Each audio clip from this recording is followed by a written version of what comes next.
it was just a case of having to get Sebastian Vettel in before he lost more lap time. At the moment, Lewis Hamilton on a 1:57.5 out in front. His teammate is about 0.8 of a second a lap quicker, but just under 5 seconds behind at the moment, Ted.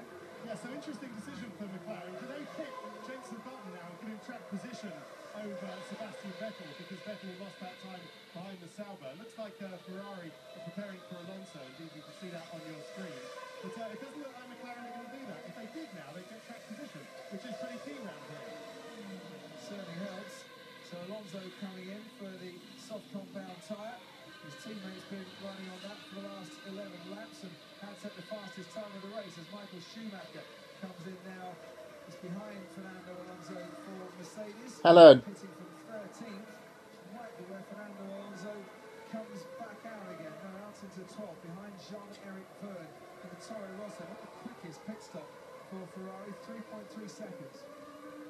3/10 is sector 1, similar sector 2.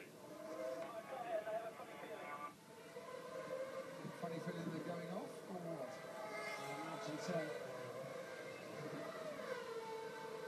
McLaren then, are they going to try and hang it out for a two-stopper? Oh, can you make the two-stop strategy work hitting on the end of lap 12? That's 15 or 16, hasn't it? It's target -3 or 4, isn't it? As we look at Sebastian Vettel and Kimi Raikkonen now down towards the Singapore Sling Chicane, not a place where you can normally get past. How's Raikkonen's tyres holding up, Ted? I don't know, but Hamilton's coming in because the rest of that radio message was that he feels the right rear is a bit strained.